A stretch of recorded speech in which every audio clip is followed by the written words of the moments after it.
Bismillahirrahmanirrahim. Assalamualaikum warahmatullahi wabarakatuh.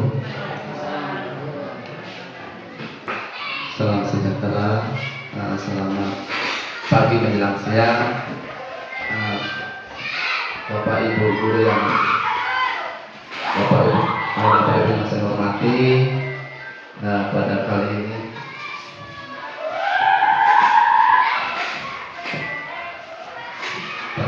ini pada saat ini kita berada dalam suatu kegiatan, yakni pada rangkaian diseminasi nyata guru penggerak angkatan 7, yaitu Bapak Fadri Salodin Pudalyana, yang sesungguhnya aksi nyata ini adalah bagian dari pendidikannya. Jadi guru penggerak ini selain dia punya pendidikan, dia juga punya kewajiban untuk mendiseminasikan, karena bagaimanapun juga secara konsep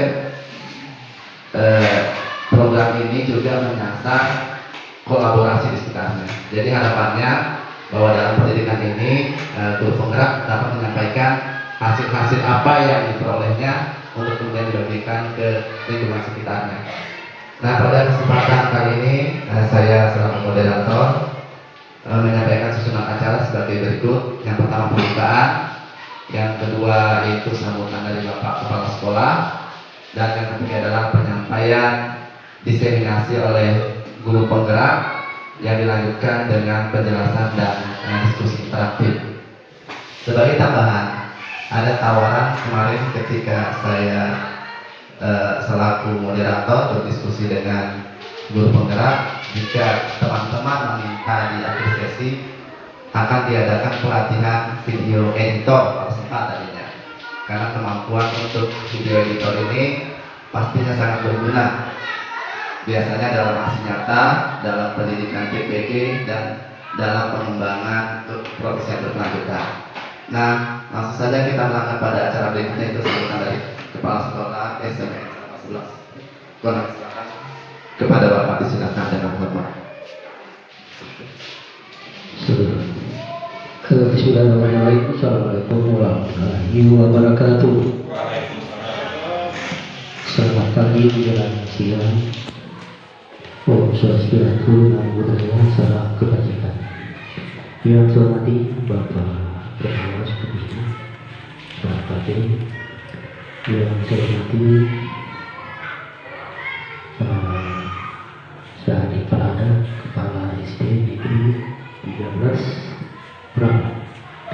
Yang saya hormati, saya banggakan Pak Haji Salodin Pudalyana sebagai calon guru penggerak ke-7.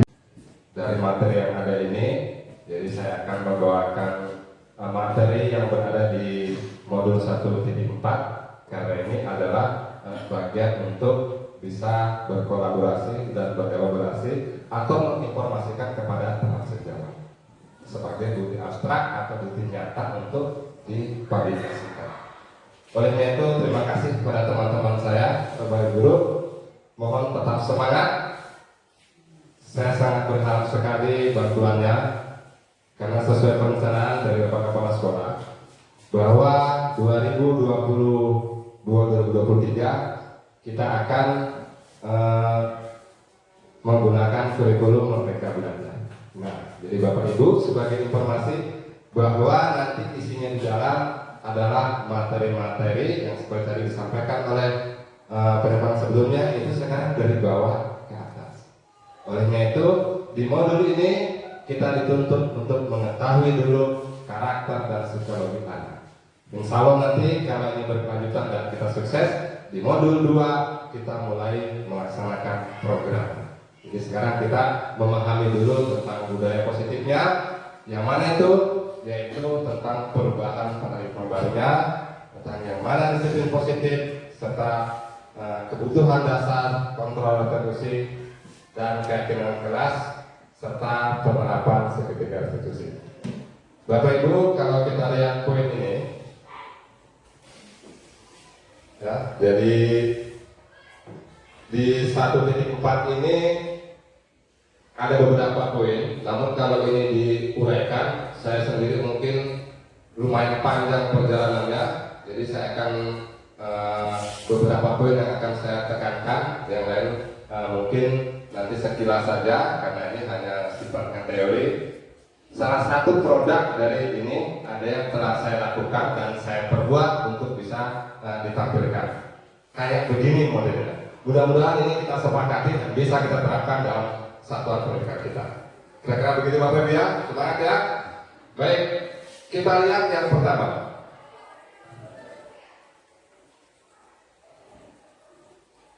Ya, jadi yang pertama sekilas kita lihat itu tentang paradigma dulu, yaitu perubahan.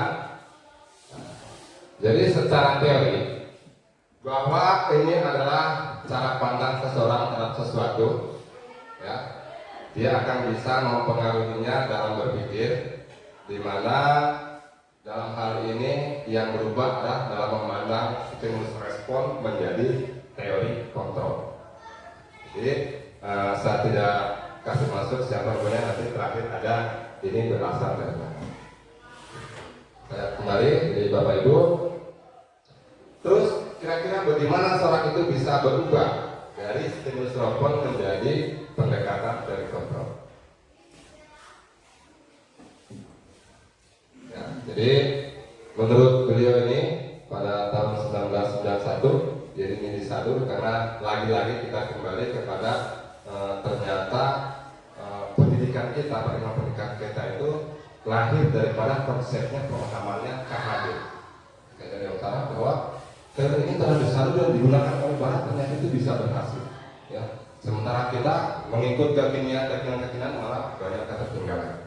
Nah, oleh itu kita lihat bahwa ya, bila kita ingin membuat kemajuan secara perlahan, maka sedikit-sedikit kita melakukan perubahan pada sikap atau perilaku kita secara sedikit-sedikit. Ya. Jadi kita akan mengembalikan dulu kepada habitatnya, kepada fungsinya, tapi tetap dengan mengasas kepada potensi anak untuk budaya positifnya. Kenapa? Kita tidak bisa memaksakan karena kita akan melihat dulu, kita akan melakukan pendekatan. Maka kalau kita ingin melihat atau mengubah dunia, bagaimana kita berpikir tentang manusia, maka kita ubah dulu paradigmanya, yaitu pemahaman dan penjelasan aspek-aspek tentang realitas. Nah, jadi ini menurut beliau ini yaitu yang pertama adalah bagaimana ilusi guru itu untuk mengontrol murid. Nanti akan muncul kebutuhan kontrol restitusinya. Ya. Yang kedua, bahwa semua penguatan positif itu selalu efektif dan bermanfaat. Yang ketiga, bahwa setiap ilusi kritik itu membuat orang merasa bersalah dan dapat menguatkan karakter. Yang keempat, bahwa setiap orang dewasa akan memiliki hak untuk memaksa. Ini ilusi kontrol daripada menurut. Nanti kita lihat kebutuhannya dengan perilaku manusia serta kebutuhan dasarnya dalam positif kontrol restitusinya. Ya. Jadi itu hanya teori yang pertama. Nanti lebih jelasnya ada produknya dalam hasil yang terterapkan itu akan sangat bersinergis. Kita lihat yang disiplin positifnya dan motivasinya. Ya, jadi ini menurut beliau bahwa di mana ada kemerdekaan, di situ harus ada disiplin yang kuat. Bahwa untuk mencapai kemerdekaan atau dalam konteks pendidikan kita saat ini, untuk menciptakan murid yang merdeka, syarat utamanya adalah disiplin yang kuat. Itu syarat utamanya. Ya, nah, jadi nanti kita kembali kita lihat yang mana itu disiplin. Ya, oke. Jadi disiplin positif yang dimaksud, ya kita lihat disiplinnya, yaitu yang memiliki motivasi. Jadi minta maaf itu interpretasi adalah yang memiliki motivasi internal.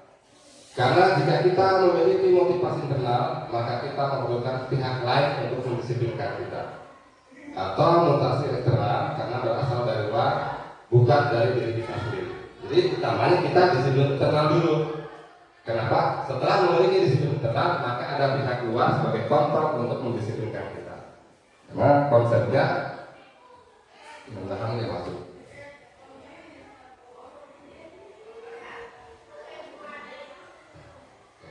Jadi setelah tadi seperti saya konsepkan tentang disiplin, ya, nanti kita akan lihat akan lahir masuk dalam kegiatan kelas. Jadi Bapak Ibu, hal yang terbaru buat kita tadinya itu dalam kelas atau dalam sekolah itu namanya peraturan.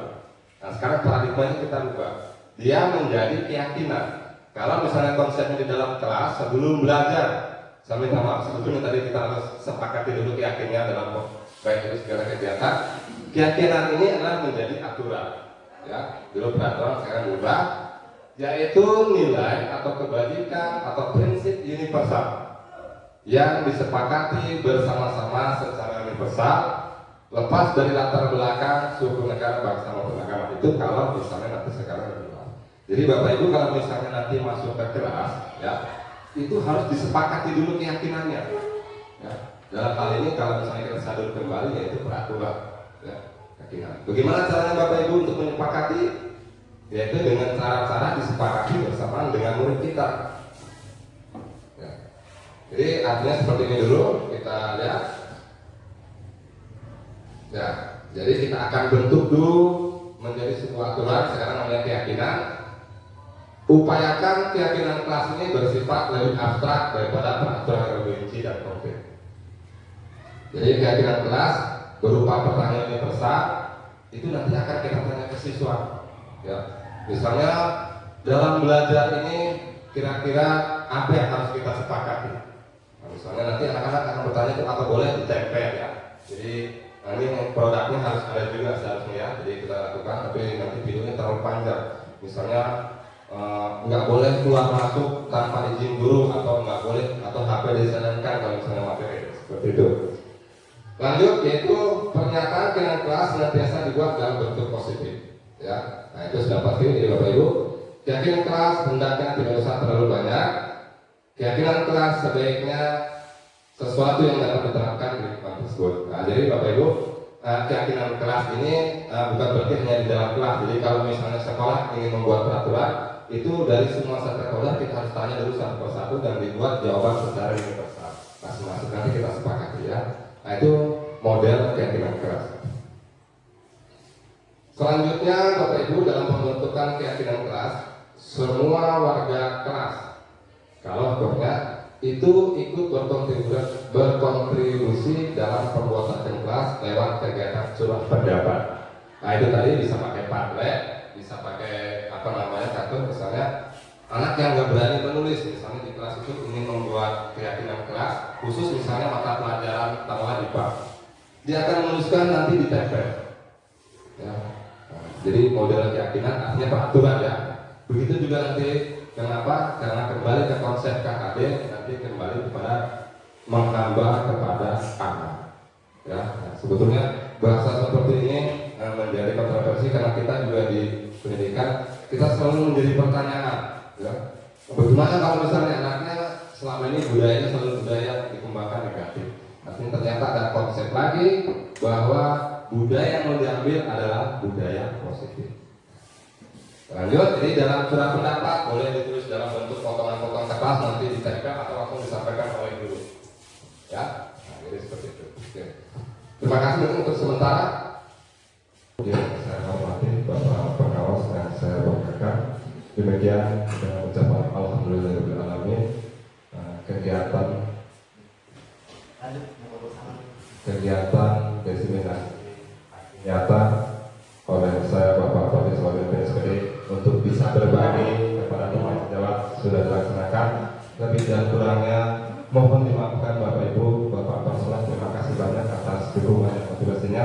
Saya akhiri bila taufiq wal hidayah. Wassalamualaikum warahmatullahi wabarakatuh.